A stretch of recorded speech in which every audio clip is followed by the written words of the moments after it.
अस्सलाम वालेकुम, मैं हूं शाहजेब खानजादा। इस्लामाबाद हाई कोर्ट ने साबिक वजीर आजम नवाज शरीफ की हाजिरी से इस्तिस्ना की दरख्वास्त मुस्तरद कर दी है और 22 सितंबर की समाअत के लिए नवाज शरीफ के नाकाबिले जमानत वारंट गिरफ्तारी जारी कर दिए हैं। इस्लामाबाद हाई कोर्ट में आज अहम समाअत हुई। जस्टिस आमिर फारूक और जस्टिस मोहसिन अख्तर कियानी ने नवाज शरीफ की अपीलों की समाअत की। नवाज शरीफ के वकील ख्वाजा हारिस ने अपने दलाइल में कहा कि ऐसी मिसालें मौजूद हैं कि एक केस में मफरूर मुल्जिम की दूसरे केस में दरख्वास्त सुनी गई।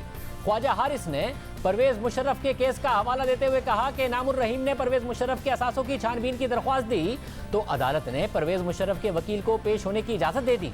गैर मामूली हालात में वकील को पेश होने की इजाज़त दी जा सकती है।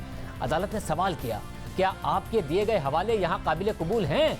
हम एक क्रिमिनल केस सुन रहे हैं जिसमें आप इस्तिस्ना मांग रहे हैं। ख्वाजा हारिस ने कहा कि मुशर्रफ केस में सवाल यह था कि क्या इश्तिहारी अपना वकील मुकर्रर कर सकता है। सुप्रीम कोर्ट ने एक केस में तो इश्तिहारी होते हुए भी परवेज मुशर्रफ को सुना। अदालत ने कहा कि अब वो गैर मामूली हालात बता दें जो आप समझते हैं कि इस केस में लागू होते हैं। समाअत के दौरान ख्वाजा हारिस ने कहा कि नवाज शरीफ लंदन में है और पाकिस्तान वापस आने की पोजीशन में नहीं है। डॉक्टर्स ने नवाज शरीफ को सफ़र करने से मना किया है। नवाज शरीफ ने अपनी दरख्वास्त में कहा है कि वो पाकिस्तान वापस आना चाहते हैं। नवाज शरीफ को डॉक्टर्स ने सफ़र की इजाज़त दी तो वो पहली फ्लाइट से वापस आ जाएंगे। दौरान समाअत जस्टिस मोहसिन अख्तर कियानी ने रिमार्क दिए कि जमानत लेकर बाहर जाने वाले ने सर्जरी नहीं कराई, ना ही अस्पताल में दाखिल हुए। नवाज शरीफ के मेडिकल सर्टिफिकेट तो एक कंसल्टेंट की राय है जो किसी अस्पताल की तरफ से नहीं है। जस्टिस मोहसिन अख्तर कियानी ने रिमार्क दिए कि अभी तक किसी अस्पताल ने नहीं कहा कि हम कोरोना की वजह से नवाज शरीफ को दाखिल करके इलाज नहीं कर पा रहे। हमारा जमानत का हुक्म खत्म हो चुका है जिसके अपने असरात हैं। अदालत ने रिमार्क दिए कि अल अजीजिया रेफरेंस में नवाज शरीफ की जमानत खत्म हो चुकी है। ये तस्लीम शुदा हकीकत है कि वो अदालत में पेश नहीं हुए। नवाज शरीफ के वकील ने कहा कि यह बात दुरुस्त है कि नवाज शरीफ की जमानत खत्म हो चुकी है। अब सिर्फ सवाल यह है कि क्या वो पाकिस्तान वापस आने की पोजीशन में हैं या नहीं। हमने नवाज शरीफ के मेडिकल सर्टिफिकेट दिए हैं। नैब और वफाकी हुकूमत ने इन मेडिकल सर्टिफिकेट्स की तरदीद में कुछ पेश नहीं किया है। दौरान समाअत अदालत ने कहा कि नवाज शरीफ की वापसी से मुताल्लिक मामला लाहौर हाई कोर्ट में ज़ेर समाअत है। इस कोर्ट से बाहर जाने की इजाज़त नहीं मांगी गई। जमानत एक मखसूस मुद्दत के लिए थी। शायद ये बात लाहौर हाई कोर्ट को नहीं बताई गई। जस्टिस आमिर फारूक ने कहा कि हमारे सामने सिर्फ एक सवाल है कि जमानत दी थी जो ख़त्म हो गई, अब हम क्या करें। नवाज शरीफ के वकील ख्वाजा हारिस के बाद एडिशनल प्रोसिक्यूटर जनरल नैब ने दलाइल दिए और कहा कि नैब ऑर्डिनेंस के तहत मफरूर मुल्जिम को 3 साल तक कैद की सजा सुनाई जा सकती है। अदालत के पास इख्तियार है कि मफरूर की अपील मुस्तरद कर दे या खुद उसके लिए वकील मुकर्रर कर दे। कानून के भगोड़े को रिलीफ देने से इंसाफ का निज़ाम मुतासिर होगा। अदालत सरेंडर करने का मौका फराहम कर चुकी है। नवाज शरीफ के वकील और नैब के डिप्टी प्रोसिक्यूटर के दलाइल सुनने के बाद अदालत ने नवाज शरीफ की हाजिरी से इस्तिस्ना की दरख्वास्त मुस्तरद कर दी और उनके 22 सितंबर को हाजिरी के नाकाबिले जमानत वारंट गिरफ्तारी जारी कर दी। नाकाबिले जमानत वारंट गिरफ्तारी जारी होने के बाद अगर कोई शख्स अदालत की तरफ से मुकर्रर करदा तारीख पर पेश नहीं होता तो उसके दायमी नाकाबिले जमानत वारंट जारी होने के साथ साथ उसे इश्तिहारी करार देने से मुताल्लिक कार्रवाई शुरू कर दी जाती है। इसके अलावा आज नवाज शरीफ के वकील अमजद परवेज ने लाहौर हाई कोर्ट में हालिया मेडिकल रिपोर्ट्स जमा करवा दी है। इससे पहले जो medical report Islamabad high court में पेश की गई उनमें नून लीग अदालत को मुतमईन नहीं कर सकी। आज के अदालती फैसले पर नून लीग की रहनुमा मरियम नवाज का रद्द-ए-अमल सामने आया। उन्होंने ट्वीट किया कि नवाज शरीफ को गिरफ्तार करके पेश करने का हुक्म उसी मुकदमे में है जिसमें खुद सजा देने वाला जज अरशद मलिक ने नवाज शरीफ की न सिर्फ बेगुनाही पर बल्कि ब्लैकमेलिंग और दबाव में जबरदस्ती फैसला दिलवाए जाने का एतराफ़ किया है। जज साहब कब के घर जा चुके मगर फैसला आज भी जू का तू है। मरियम नवाज ने मजीद ट्वीट किया कि जज अरशद मलिक को तो घर भेज दिया गया मगर उससे ये नहीं पूछा कि नवाज शरीफ को सजा किसके कहने पर दी, बल्कि नवाज शरीफ को ही दोबारा गिरफ्तार करने का हुक्म दे दिया। मरियम नवाज ने लिखा कि मुकदमा तो ये होना चाहिए था कि जज के एतराफ़ जुर्म के बाद सजा की क्या हैसियत रह जाती है। अगर सजा ही कायम ना रहती तो वापसी कैसी, गिरफ्तारी क्यों। अब ये बात नून लीग की तरफ से कही जा रही है तो शाखाना केस में इस्लामाबाद की एहतसाब अदालत पहले ही नवाज शरीफ को इश्तिहारी करार दे चुकी और नैब को उन्हें इंटरपोल के जरिए वापस लाने का कह चुकी। हुकूमत भी बार बार दावे कर रही है कि नवाज शरीफ को वापस लाया जाएगा। आज वजीर इत्तला शिबली फराज ने यह बात की। फवाद चौधरी कह रहे हैं कि दूसरों के मुकाबले में नवाज शरीफ को वापस लाना आसान होगा क्योंकि वो अदालत से सजा याफ्ता हैं। नून लीग के रहनुमा एहसन इकबाल हमारे साथ मौजूद है। एहसन इकबाल साहब बहुत शुक्रिया। एहसन इकबाल साहब 22 तारीख को अब नवाज शरीफ साहब 22 सितंबर को खुद आ जाएंगे या फिर वापस लाए जाएंगे? देखिए, पहली बात शाहजेब यह है कि नवाज शरीफ साहब को मुस्लिम लीग नून ने मुल्क से बाहर नहीं भेजा था।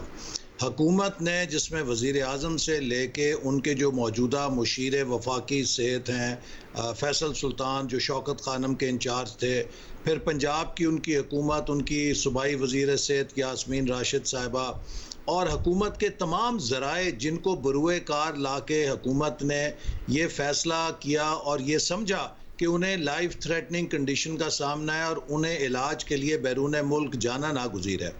अब जब उन्हें वापस लाने की बात है तो वो इस बात को सुनने के लिए तैयार नहीं है, ना जांचने के लिए तैयार हैं उनकी मेडिकल कंडीशन क्या है। आज पूरी समाअत के दौरान जो मेडिकल रिकॉर्ड वहां अदालत में पेश किया गया उसको ना नैब ने रिबर्ट किया, ना हुकूमत की तरफ से कोई रिबर्टल था। या तो वो बताते कि जी हमने जो कि अदालत ने कहा था कि आप हाई कमीशन के ज़रिए तस्दीक कर सकते हैं, तस्दीक कराई है कि ये जो सर्टिफिकेट हैं ये बोगस निकले हैं, या हमने वहाँ पर उन हॉस्पिटल के डॉक्टर से पूछा है, वो कहते हैं कि नहीं इतनी संगीन सिचुएशन नहीं है, लिहाजा तब बात हो सकती थी।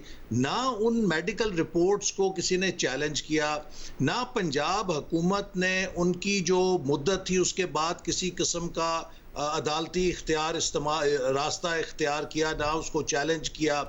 ये जो एक कार्रवाई है हुकूमत की तरफ से और इदारों की तरफ से, मैं समझता हूँ अफसोसनाक है कि एक शख्स जिसको मगर हुकूमत ने साहब देखिए, अगर हुकूमत ने ये नहीं किया तो आपको तो अदालत को आसानी से कन्विंस कर लेना चाहिए था। अदालत कन्विंस नहीं हुई। अदालत ने कहा कि किसी अस्पताल की रिपोर्ट नहीं है ये कि वो नवाज शरीफ का इस वक्त ऑपरेशन नहीं कर सकते, एक कंसल्टेंट की राय है। इसी अदालत ने नवाज शरीफ को रिलीफ दिया था। हुकूमत के रिबटल ना करने के बावजूद आप लोग अदालत को नहीं कन्विंस कर सके और अब अदालत के लिए नवाज शरीफ को वापस आना चाहिए। हॉस्पिटल तो नहीं बोलता ना, हॉस्पिटल का डॉक्टर ही बोलता है, कोई सीनियर कंसल्टेंट बोलता है। और वो जो डॉक्टर्स हैं जिनके सर्टिफिकेट्स हैं वो कोई मामूली MBBS डॉक्टर नहीं है या कोई अभी ऐसे अनाड़ी डॉक्टर नहीं है, वो टॉप ऑफ लाइन डॉक्टर्स हैं। और कोई अपना प्रोफेशनल रेपुटेशन को किसी झूठे सर्टिफिकेट पे या एथिक्स को वायलेट करके सर्टिफिकेट ऐसा नहीं देता। मैं समझता हूँ कि ये अफसोसनाक बात है कि जो बात एक इंसानी हमदर्दी की बुनियाद पर किसी के लिए हम यहाँ समझ सकते थे, और एक ऐसा शख्स के जो 3 टाइम प्राइम मिनिस्टर भी रहे, अब इसका फैसला कौन करेगा? अब इसका फैसला बरतानिया के इदारों में होगा। वो अपने डॉक्टर्स की रिपोर्ट देखेंगे, हुकूमत के कहने पे तो वो इनको नहीं भेजेंगे, वहां पर उनका अपना निज़ाम है, एक आज़ाद निज़ाम है, उनके इदारे आज़ाद हैं। अब नवाज शरीफ साहब अब भी 22 सितंबर को नहीं आएंगे। अदालती हुक्म के तहत अगर हुकूमत उन्हें वापस लाने की कोशिश करेगी तो फिर आप वहां के अदालतों से रुजू करेंगे, ये होगा? नहीं, हम नहीं करेंगे। देखिए, जब हुकूमत जो है कोशिश करेगी उनको बिला वजह या एक किसी भी सफारतकारी के ज़रिए ख़त, जिस तरह वो कहते हैं कि हम लिखेंगे, अगर ये किसी एक सेकंड कंट्री को ख़त लिखेंगे और उन्हें कहेंगे जी उन्हें भेजें, वो मुल्क पाबंद होगा अपने कानून के मुताबिक उसको डिस्पोज करे। अब हमारे अपने मुल्क का जो मामला है, आप दूसरे मुल्कों के इदारों पर ये उसकी सवाबदीद डाल रहे हैं कि वो उसके मेरिट्स को जज करें। मगर अब आप इस पर हुकूमत को नहीं कह सकते ना कि हुकूमत ये काम कर रही है। पहले तो आप कहते थे हुकूमत विक्टिमाइज कर रही है, अदालत ने किया। हुकूमत ने तो, आप कह रहे हैं हुकूमत और नैब ने तो उस तरीके से अपोज भी नहीं किया, उन्हें तो जो काम करना था उन्होंने वो भी पूरा नहीं किया कि बरतानिया में जाके वेरीफाई कर लेते। अब तो अदालत ने कहा नैब का फर्ज था, जो प्रोसिक्यूशन का फर्ज था, वो ये कहते कि जी अगर वो वहाँ पे हेल्थ कंडीशन है, हमें कोई इतराज़ नहीं कि वो इलाज मुकम्मल करके जब डॉक्टर्स उन्हें इजाज़त दें वो वापस आ जाएं। इन्होंने टूथ एंड नेल अपोज किया है। हम अदालत के हर फैसले का एहतराम करते हैं, लेकिन ये बात ज़रूर दिल को चुभती है कि जनरल मुशर्रफ जो मफरूर हैं उनकी गैर हाजिरी के अंदर एक जो स्पेशल कोर्ट फैसला देती है उसके खिलाफ अपील भी हो जाती है, उसकी समाअत भी हो जाती है और उनकी गैर हाजिरी के अंदर ही उनको बरी भी करार दे दिया जाता है। सवाल ये है कि फिर पाकिस्तान में एक कानून तो नहीं है। एक ऐसा शख्स जो बीमार है, जिसके मेडिकल रिपोर्ट्स को किसी ने चैलेंज नहीं किया, उनके ऊपर कोई किसी ने हर्फ नहीं उठाया कि ये गलत रिपोर्ट्स है, ना हुकूमत की तरफ से ना नैब की तरफ से कोई एविडेंस नहीं आया कि ये रिपोर्ट्स गलत हैं। और डॉक्टर्स कह रहे हैं कि उसके लिए इस वक्त ट्रैवल करना इस कोविड एनवायरनमेंट में लाइफ थ्रेटनिंग हो सकता है। आप देख रहे हैं कि यहाँ पे अभी हमजा शहबाज जो परवेज मुशर्रफ साहब के हवाले से आप कह रहे हैं, जनरल मुशर्रफ के वजह से जनरल मुशर्रफ के हमारे सामने है। जब आपने ज़ाहिर लास्ट टाइम हमारे प्रोग्राम में कहा था जनरल मुशर्रफ के हवाले से फैसला ज़ाहिर इस अदालती निज़ाम का एक इम्तिहान है जो जनरल मुशर्रफ का मामला है, मगर आपने कहा फैसला मानते हैं, फैसला तो फैसले की पासदारी करके वापस आके ही मानेंगे ना आप। ऐसा तो नहीं हो सकता आप ज़बानी तौर पर माने और नवाज शरीफ साहब वापस ना आए 22 तारीख को, तो फिर वो वापस आ रहे हैं।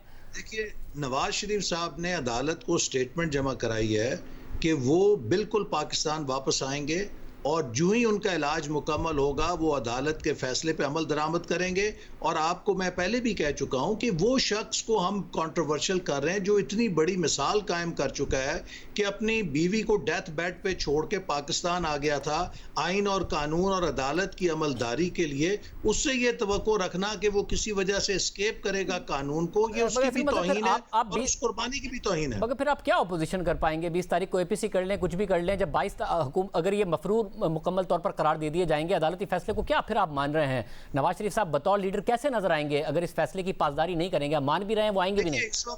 वो बिल्कुल अदालती फैसले की पासदारी करेंगे, लेकिन साथ ही साथ उनकी जो लाइफ है उसको थ्रेटन नहीं किया जा सकता। और हमारी पार्टी ने हर चैप्टर ने मुतफ़िका तौर पे उनको यही रिक्वेस्ट दी है और यही एडवाइस किया है कि चूंकि आपको इजाज़त सेहत के इलाज के लिए दी गई थी, आपके डॉक्टर्स जब आपको परमिट करें कि it is safe for you to go back, आप वापस आएँ। और वो इस पे कमिटेड हैं, कोई बगावत नहीं है, कोई यहाँ से एस्केप नहीं है, वो वतन वापस आएंगे। लेकिन मुझे अफसोस इस बात पे है कि इस वक्त एजेंडा जो है वो ये होना चाहिए कि हुकूमत की कारकर्दगी क्या है, लोगों को क्यों महंगाई में पीस दिया गया है, बिजली गैस के बिलों का जवाब क्या है, कश्मीर का जवाब। बहुत शुक्रिया हसन इकबाल साहब हमारे साथ मौजूद थे। प्रोग्राम में एक ब्रेक शामिल करते हैं, हम वाकई के हवाले से डेवलपमेंट्स उस पर बात करेंगे ब्रेक के बाद।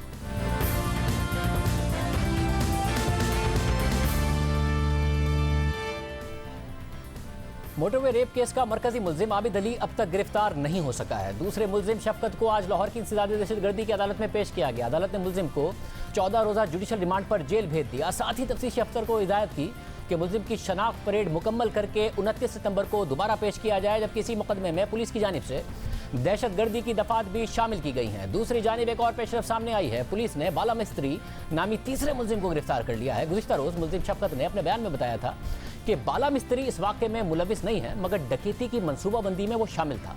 पुलिस का कहना है कि बाला मिस्त्री मुल्जिमान आबिद और शफकत का साथी है। तीनों मुल्जिमान ने मिलकर तकरीबन 11 वारदातें की हैं। पुलिस के मुताबिक बाला मिस्त्री ने अपने बयान में बताया है कि तीनों मुल्जिमान करोल गांव के करीब लूटमार करते थे। पहले दरख्त के तने सड़क पर रखकर गाड़ियां रोकते थे, फिर डकैती करते थे। मोटरवे वाक़े से मुतालिक बाला मिस्त्री ने बयान दिया है कि वो भी आबिद और शफकत के साथ डकैती की गर्ज से निकला था, मगर आधे रास्ते से ही वापस चला गया था। जहां एक तरफ दूसरे मरकजी मुल्जिम की तलाश जारी है, मुल्क में जब भी ऐसा कोई हादसा होता है, ऐसा कोई वाक़या होता है, असल मसले के बजाय, असल हल के बजाय एक गैर ज़रूरी बहस शुरू हो जाती है। संगीन मामला रिवायती बयानात की नज़र हो जाता है, बजाय इसके कि हक़ाइक़ और एदाद शुमार पर बात की जाए और उन एदाद शुमार और हक़ाइक़ की बुनियाद पर मसाइल का हल निकाला जाए, एक अलग ही बयानबाजी शुरू कर दी जाती है। ऐसा ही मोटरवे रेप केस के बाद होता नजर आ रहा है। बहस हो रही है कि मुल्जिमान को सरेआम फांसी की सज़ा दी जाए, मगर यह बहस नहीं हो रही है कि रेप केसेस में कन्विक्शन रेट पहले ही 3% से भी कम है, यानी 97% मुल्जिमान बच जाते हैं। इसे कैसे बेहतर किया जाए, ये कैसे यकीनी बनाया जाए कि ख़वातीन इन वाक़यात को रिपोर्ट करें, पुलिस का रवैया बेहतर हो, ख़वातीन को इंसाफ मिले। इसी तरह एक और बहस शुरू हो गई है कि रेप के वाक़यात फहाशी की वजह से हो रहे हैं। हालांकि पाकिस्तान एक मुस्लिम अक्सरियती मुल्क है, यहाँ बाकायदा चेक एंड बैलेंस है, टीवी पर गैर अखलाकी मवाद की निगरानी के लिए पैमरा मौजूद है, सेंसर बोर्ड है, इदारे मौजूद हैं। तो फिर फहाशी का फैलाव कैसे हो रहा है? कहाँ है फहाशी? और क्या फहाशी की वजह से रेप के वाक़यात हो रहे हैं? क्या दुनिया में फहाशी की वजह से रेप के वाक़यात होते हैं? ये हम एदाद शुमार आपके सामने रखेंगे। गुज़िश्ता रोज़ वज़ीर आज़म ने भी इस हवाले से अपने ख़यालात का इजहार करते हुए कहा कि जिन मुआशरों में फहाशी ज़्यादा है वहाँ सेक्स क्राइम्स में इजाफा होता है और ख़ानदानी निज़ाम तबाह होता है। देखें, माशरा फाइट करता है कई चीज़ों को, सिर्फ पुलिस नहीं फाइट कर सकती। दुनिया की तारीख में आप एक चीज़ देख लें कि जब आप एक माशरे में फाशी बढ़ाते हैं, दो चीज़ें होती हैं। एक, सेक्स क्राइम बढ़ जाती है, दूसरी आपका ख़ानदानी निज़ाम तबाह हो जाता है, फैमिली सिस्टम ब्रेक डाउन करता है। मैं जब इंग्लैंड में गया 50 साल पहले, तो हर 14 में एक तलाक होती थी, और वही टाइम था उनका sex, drugs and rock and roll की उनकी ये सारी चेंज आता रहा। जैसे जैसे उनके माशरे में फाशी बढ़ती रही, एक्सेप्टेबल होती रही, आज तकरीबन 70% डिवोर्स केसेस हैं। इसके बहुत बड़ा इम्पैक्ट है माशरे पे जब आपकी फैमिली टूटती है।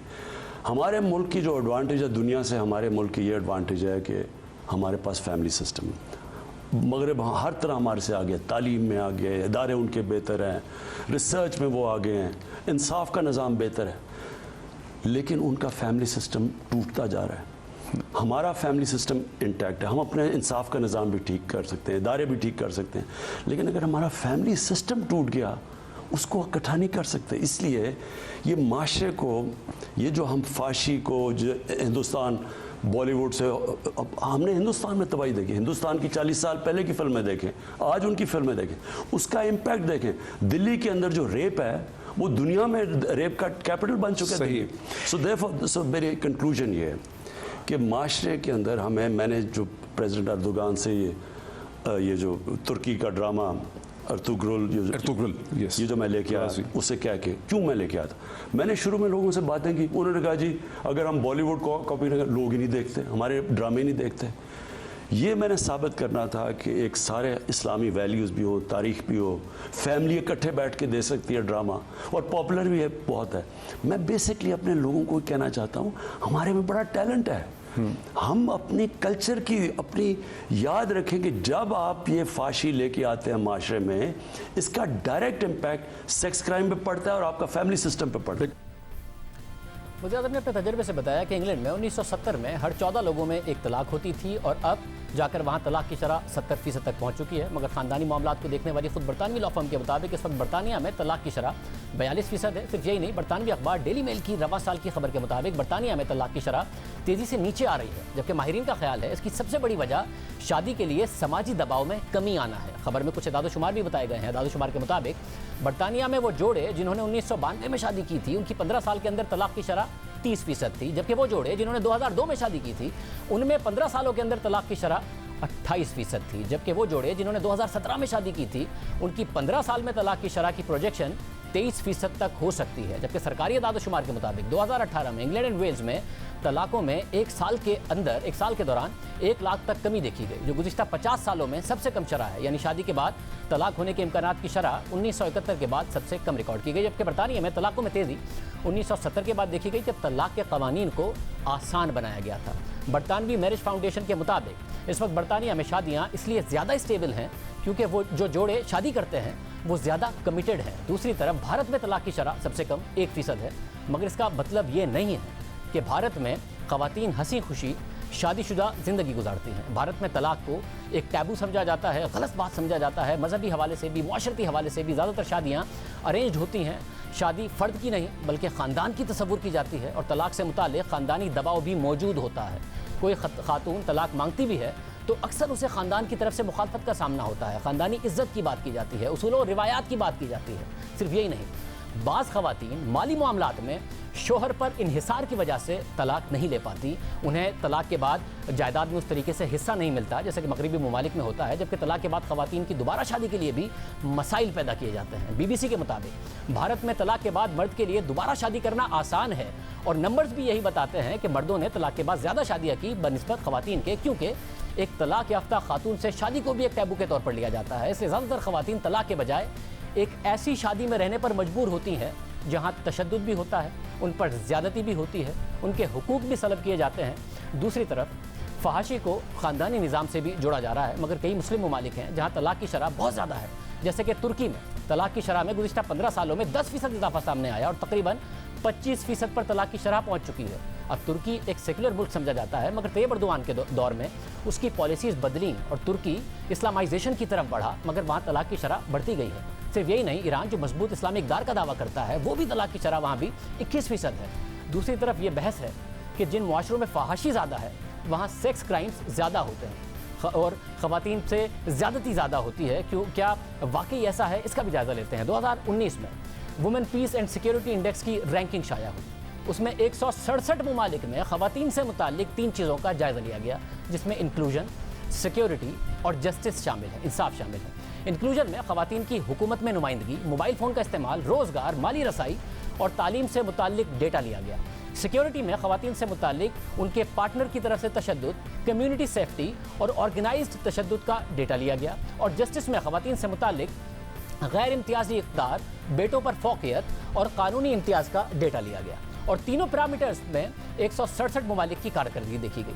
Women peace and security index में जो सबसे बेहतरीन 7 ममालिक थे, उनमें Norway, Switzerland, Finland, Denmark, Iceland, Austria और बरतानिया शामिल थे। और जो सबसे 6 बदतरीन ममालिक थे, उनमें यमन, अफ़गानिस्तान, शाम, पाकिस्तान, जनूबी सूडान और इराक शामिल थे।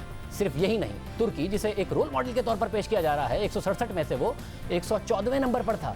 ईरान जो एक इस्लामी मुल्क है वो 118वें नंबर पर था। सऊदी अरब जो एक इस्लामी मुल्क है वो 120वें नंबर पर था। यानी जो ममालिक ख़वातीन की इज्जत की बात करते हैं, ख़वातीन के हुकूक़ की बात करते हैं, अदम फहाशी की बात करते हैं, वो ख़वातीन के हुकूक़ से मुतालिक बहुत पीछे शुमार किए जाते हैं। भारत जहाँ तलाक की शरह बहुत कम है वो 133वें नंबर पर है। अब ये बहस भी सामने आती है कि जो ममालिक ख़वातीन की सिक्योरिटी और जस्टिस से मुतालिक सबसे आगे हैं, वहाँ रेप केसेस की तादाद कुछ ज़्यादा क्यों है।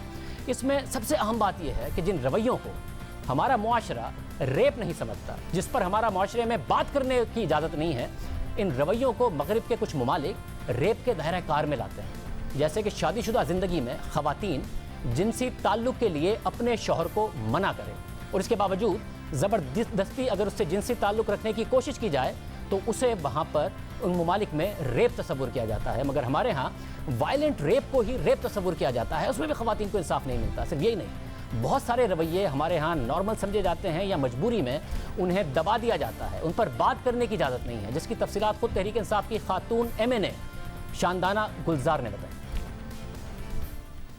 अब पाकिस्तान में माज़रत के साथ में बातें करूँ, ये तल्ख बातें बट ये सुनने वाली हैं। पाकिस्तान में अगर आप मैरिटल रेप की बात करते हैं, जो मोटे वे रेप नहीं है, जो एक मैरिटल नॉर्मल, उस पर लोग कहते हैं नहीं जी ये इस्लाम को मसला पड़ जाएगा। क्या मसला पड़ेगा? इस्लाम ने औरत को हकूक़ नहीं दी शादी के बाद, क्या वो उसके बाद मर जाती है? अच्छा, अगर आप कहते हैं गोल्डा मेयर इजराइल की प्राइम मिनिस्टर थी, जब एक वक्त में इजराइल में रेप्स बढ़ चुके थे, उन्हें पता है तश्कील दी उनकी कमेटी ने, मर्दों की कमेटी थी कि आप कर्फ्यू लगा दें ख़वातीन पे, शाम 7 बजे के बाद घर से ना निकले। तो आगे से कहती है रेप कौन कर रहा है? कहते हैं मर्द। तो कहते हैं फिर मर्दों को कर्फ्यू लगाओ, औरतें तो रेप नहीं कर रही हैं। ये सोच गलत है कि जी देर से क्यों निकली, सुबह से क्यों निकली, शाम को क्यों निकली, कपड़े कैसे पहने थे, बात कैसे करी थी। एक और बात जो मुझे तकलीफ देती है, आपको याद है कसूर में क्या हुआ था? बच्चे थे वो तो गाड़ी में भी नहीं बैठे थे, किसी के साथ ड्राइव भी नहीं कर रहे थे, बेचारी सिपारा पढ़ने जा रही थी। अच्छा, तो वो क्या था? अच्छा, ज़ैनब अलर्ट की बात करते हैं पाकिस्तान में, और ये सबसे बदशक्ल बात है, ग्रुप है हमारा NGO होता था वॉर अगेंस्ट रेप, WAR, उन्होंने बताई स्टेटिस्टिक्स, और ये इशू जब टैकल करेंगे पाकिस्तान में, इससे आपकी एक रेवोल्यूशन भी आएगी, एवोल्यूशन भी आएगी, रेजिस्टेंस भी आएगी। गायनेकोलॉजिस्ट से पूछा जाता है, बच्चियों से पूछा जाता है कि रेप किसने किया, 82% परपेट्रेटर्स वालिद, चाचा, ताया, दादा, नाना, मामू, फूफा उसके बाद आते हैं ये लोग, भाई। जब बच्चियाँ आती हैं गायनेकोलॉजिस्ट के पास, वालिदैन को लेके आती हैं, ये नहीं कि पुलिस लेके जाए थाने कि मेरी बच्ची का रेप हुआ है, कहती नहीं जी बात वालिद ने की है तो अब मैं अपने खावन को तो नहीं छोड़ सकती। तो क्या करती हैं, वो उसकी अबॉर्शन करा देती हैं और फिर कहती है जी मेरे वालिद ने तो मेरा दुपट्टा नहीं उतारा। मैं इस पर 3 साल मैंने इस पर काम किया है, और ये इतना बदशक्ल फैसेट है इस सोसाइटी का। मैं बार बार सोसाइटी की बात कर रही हूँ। लोग कहते हैं दरिंदगी है, दरिंदगी नहीं है, ये इंसान ही करते हैं, दरिंदे तो ऐसे नहीं करते। तो ये मैं कह रही हूँ कि जो रूट कॉजेज है ना, इस पर अगर कभी हमने बात की तो मसला ख़त्म हो जाएगा, लेकिन कोई बात नहीं करता इस पर। अच्छा, कोई बात नहीं करता इस पर। जो ज़्यादती होती है, ख़वातीन को हिरासा किया जाता है, घर में किया जाता है, घर से बाहर किया जाता है, बच्चों को हिरासा किया जाता है, इसका ताल्लुक फिल्मों या ड्रामों से नहीं है, बराए नाम फहाशी से नहीं है।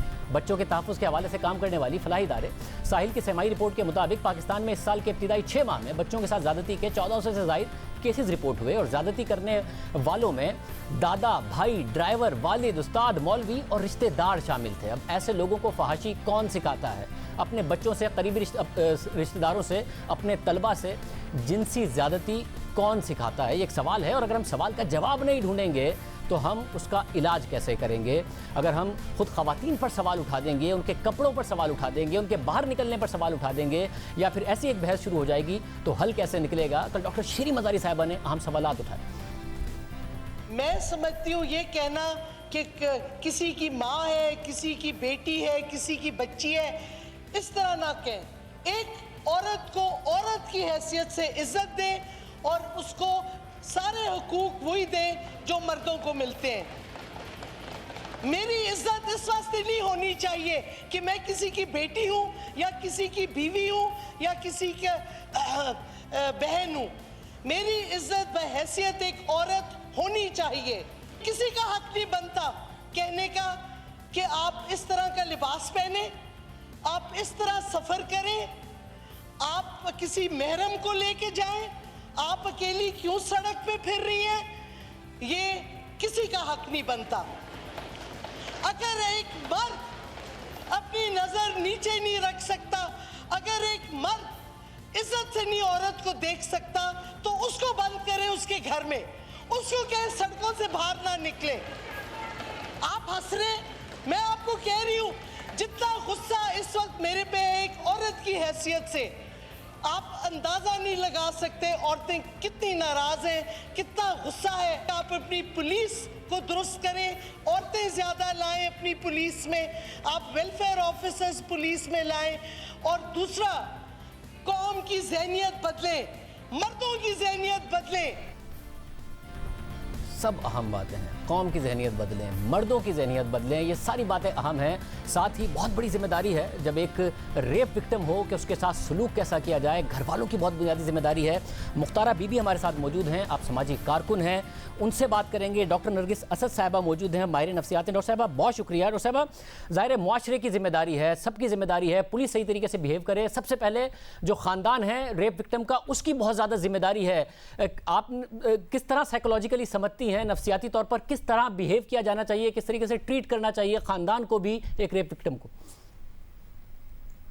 लेकिन शाहजेब, सबसे पहली बात यह है कि ये एक बहुत बड़ा ट्रॉमेटिक, बहुत बड़ा एक ज़ाती हादसा होता है किसी के लिए भी, और उसमें अमूमन अगर हम साइकोलॉजिकली देखें तो बहुत सारे फैक्टर्स हैं, खौफ, anxiety, post traumatic stress disorder, ख़ास तौर पे इस तरह के ट्रॉमेटिक एक्सपीरियंसेस के बाद सर्वाइवर्स फेस करते हैं और वो सफ़र कर सकते हैं उससे, जिसमें बार बार चौंका देने वाले तजुर्बात होते हैं, फ्लैशबैक्स होते हैं, पिछले जो इमेजेस गुजरे होते हैं वो बार बार आते हैं, बुरे डरावने ख्वाब भी आ सकते हैं, स्लीप डिस्टर्ब होती है। उसमें बहुत बड़ी जिम्मेदारी बनती है तमाम लोगों की जो उस सर्वाइवर के इर्द गिर्द हैं, कि वो एक तो उसको किसी तरह से कोई एहसास ना होने दें कि वो कोई किसी तरह से एक कमतर सिचुएशन में है, या वो उसको सपोर्ट रखें, उसकी हिम्मत बंधाएं और उसके साथ अच्छा रवैया रखें, बार बार सवालात ना करें, बार बार अफसोस का इजहार ना करें, कुरेदे नहीं, उसको रिस्पेक्ट दें, उसको सपोर्ट दें, हतुल इम्कान कोशिश करें कि उससे गुफ्तगू नॉर्मल और डे टू डे अंदाज में रखें। अगर वो बात ना करना चाहे तो ना उसको फोर्स करें कि तुम बोलो या बात करो या आजो बोलो या चलो भूल जाओ कोई बात नहीं, इस तरह का जिक्र ना करें। जिस तरह से, जिस अंदाज से वो सर्वाइवर उस वक्त बिहेव करना चाह रही है उसको, या अमूमन ज़ाहिर है ये तजुर्बात बहुत दफ़ा ख़वातीन के साथ होते हैं, लेकिन यंग लड़के और मेल्स भी इसी तरह के बुरे तजुर्बात से गुजर सकते हैं। लेकिन जो भी सर्वाइवर हो, कोशिश ये करनी चाहिए कि उसको रिस्पेक्ट और सपोर्ट के साथ ट्रीट करें, उसको कुरेदे ना, उससे बार बार तकलीफ देने वाले सवालात ना पूछें। मुख्तार बीबी साहब, ज़रा आपने अपनी जंग लड़ी और आप ख़वातीन के लिए अब भी जंग लड़ती हैं जिनके साथ वाक़यात हों, आप क्या समझती हैं पहली जो घर वालों की, शौहर की, बहनों की, भाइयों की, वालिदैन की कितनी बड़ी जिम्मेदारी होती है? देखिए, मेरे ख्याल से तो उसके साथ बहुत नरमी, प्यार, मोहब्बत से पेश आना चाहिए, उसकी हिम्मत और हौसला बनना चाहिए। लेकिन हमारा जो माशरा है, हमारा जो कल्चर है, तो हमारे भाई, हमारा बाप, हमारा बेटा सब समझते हैं जो ये इज्जत सिर्फ हमारी थी, हमारी इज्जत चली गई है, तो अब ये कहीं बाहर निकलेगी तो ये हमारी बदनामी होगी। जो चीज़ मैंने फेस की है, मैं अपना तजर्बा आपको बता रही हूँ, क्योंकि जो अपने दूसरों के साथ लड़ना बहुत आसान होता है, अपनों के साथ लड़ना बहुत मुश्किल होता है। इस मुश्किल को मैंने फेस किया, लेकिन शुक्र है अल्लाह का, मेरा वालिद, मेरी वालदा मेरे साथ। और जो अल्फाज का इस्तेमाल है, ज़रा हमें मीडिया में भी एहतियात करनी चाहिए और जनरली सोसाइटी में भी ये अल्फाज का इस्तेमाल करना कि इज़्ज़त पर हमला हो गया, असमत दरी हो गई, इस जैसे अल्फाज, ये इंसानियत के ख़िलाफ़ जुर्म से ज़्यादा इज़्ज़त के ख़िलाफ़ जुर्म बन जाता है, जिसकी वजह से जिसके साथ जुल्म हुआ है वो भी अपने आप को कटहरे में महसूस करने लगता है। हालांकि इज़्ज़त उसकी गई है जिसने जुर्म किया है, जैसे किसी भी जुर्म में मुजरिम की इज़्ज़त जाती है, ना कि वो जिसके साथ जुर्म हुआ है। ये कितना अहम है कि इन अल्फाज से इज्तनाब किया जाए ताकि विक्टिम ही अपने आप को कटहरे में ना महसूस करे। जी बिल्कुल ऐसे ही होता है, क्योंकि हमारा जो माशरा है देखता उसी औरत को ऐसी नजरों से देखता है, जहाँ पर खासकर मैं अपने गांव की बात करूंगी, जहाँ पर मैं रहती हूँ और जहाँ मैं पैदा हुई, जहाँ पली बड़ी, तो वहां पर ऐसे देखा जाता है, ऐसे देखते थे जैसे मैंने कुछ किया हो। तो ये बात मैं बार बार कहती हूँ, मैं कहती हूँ जब भी मैं कहीं जाती थी तो ये वही मुख्तारा में जा रही है जिसके साथ ये रेप हुआ, लेकिन ये कभी किसी ने नहीं कहा भी ये वो उन लोगों को निशानदेही की ये वही बंदा जा रहा है जिसने ये दरिंदगी की, या वही बंदे जा रहे हैं जिन्होंने ये गुनाह किया, ये शर्मनाक जो है ना वो पाकिस्तान का बायस बने। ये भी बताइए कि पुलिस का वही रवैया देखने को मिलता है। अब आप दूसरी खवातीन के लिए भी लड़ती हैं, आपको तो बहुत मुश्किल का सामना करना पड़ा, 18 बरस गुजर गए, कोई पुलिस के रवैये में, जस्टिस सिस्टम में कुछ तब्दीली आपको नजर आई? बिल्कुल बिल्कुल बिल्कुल वही मिलता है मुझे तो कोई फर्क नहीं आया। मैं जाती तौर पे जाती रहती हूँ, जब केस होते हैं हमारी तंजीम के थ्रू, जब होते हैं तो कोई ऐसे केस होते हैं, मैं जाती रहती हूँ। मैं कहती हूँ वो पुलिस वाले एक किस्म का मेरा एहतराम करके फिर भी ऐसे ऐसे सवाल कर देते हैं, एहतराम भी होता है।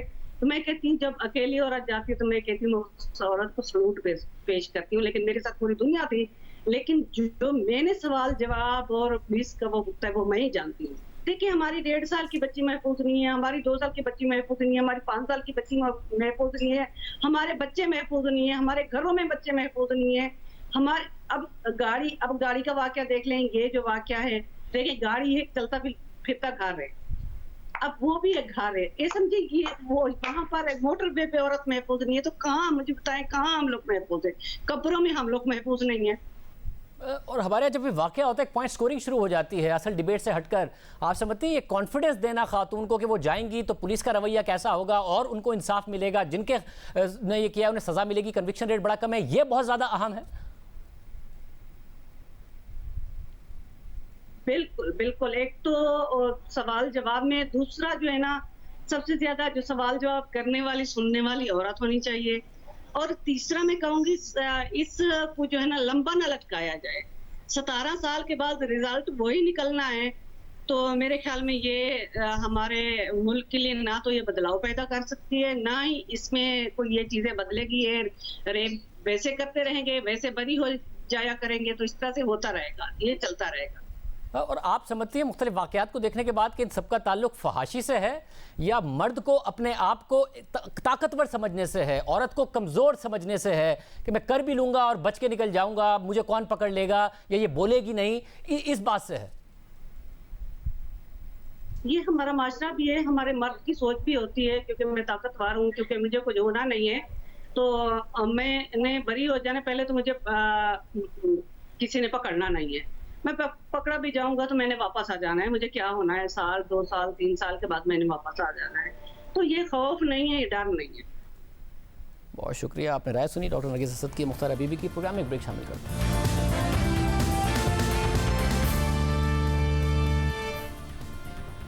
ऑपोजिशन लीडर शहबाज शरीफ को मोटरवे रेप केस से मुताल्लिक कौमी असम्बली में गैर संजीदा बयान देने पर तनकीद का सामना था, जिस पर फाइनली आज उन्हें माफ़ी मांगने का ख्याल आ गया। उन्होंने ट्वीट किया कि कौमी असम्बली में तकरीर के दौरान मेरे तबसरे को मुनासिब तरीक़े से नहीं समझा सका और एक गैर हसास बयान के तौर पर सामने आया। मेरा मतलब इस तरह से नहीं था और इसके लिए मैं माज़रत ख्वाह हूँ। मैं इस बदकिस्मत वाक़े पर आप सब की तरह दिल शिकस्ता हूँ। उम्मीद है कि अब हुकूमत सियालकोट मोटरवे पर शहरियों की हिफाजत के लिए सिक्योरिटी फराहम करेगी। शहबाज शरीफ ने गुज़िश्ता रोज़ कौमी असेंबली में क्या बयान दिया था, आपको सुनवाते हैं। सियालकोट मोटरवे पे ये अंदोनाक वाक़या पेश आया, तो यहाँ पर ये मैं समझता हूँ कि कहना गैर मुनासिब नहीं होगा कि ये मोटरवे भी अल्हम्दुलिल्लाह मियाँ नवाज शरीफ की सरबराही में मुस्लिम लीग नून ने बनाया। ये कहना बिल्कुल गैर मुनासिब था, ये रवैया बिल्कुल गैर मुनासिब था। एक ऐसे वक्त में क्रेडिट लेना शुरू कर देना कि जब CCPO पर तनकीद हो रही थी, हुकूमत पर तनकीद हो रही थी कि पहले से ही कौम को मुबारकबादें दी जा रही हैं, जो कि गलत रवैया है। शहबाज शरीफ ने गैर संजीदगी का मुजाहरा किया, मगर शहबाज शरीफ की तरफ से गैर संजीदगी का ये पहला मुजाहरा नहीं है। ज़ैनब अगवा और कत्ल केस में भी ऐसा ही हुआ था। जब वो पंजाब के वज़ीर आला थे, 23 जनवरी 2018 को ज़ैनब के वालिद के साथ प्रेस कॉन्फ्रेंस कर रहे थे। उन्होंने प्रेस कॉन्फ्रेंस करते हुए ज़ैनब के वालिद का माइक बंद किया उन्हें मुकम्मल बात नहीं करने दी। साथ ही उस प्रेस कॉन्फ्रेंस में जिसमें ज़ैनब के वालिद साथ मौजूद थे, हंसी मजाक होता रहा। मैं सबका मशहूर हूँ और उनकी सबकी ये इज्तिमाई कवरेज थी, आज हम मुल्ज़िम को पकड़ने में कामयाब हुए। मैं अपनी फैमिली छोड़ के वहाँ पे यहाँ पे, इसलिए मेरी फैमिली वहीं पे है। इनकी मेहरबानी है, ये मुझे जाने में देते हैं कि चलो 2-4 दफ़ा साल में चले जाया करो। 2-4 दफ़ा नहीं, 8-10 मरतबा जाते हैं। हर वक्त क्रेडिट लेने का नहीं होता, हर वक्त मजाक का नहीं होता। शहबाज शरीफ को अपना रवैया दुरुस्त करने की ज़रूरत है, ख़ुद अपनी गलतियों से सीखने की ज़रूरत है कि क्या वो गलतियां करते हैं। एक ऐसे वक्त में जब कौम एक दर्द से गुजर रही है, एक अपोजिशन लीडर को, एक सियासी लीडर को क्या बयानात देने चाहिए, किसी भी शख्स को क्या बयानात देने चाहिए, उन्हें ये समझने की ज़रूरत है। याद दीजिए। अल्लाह।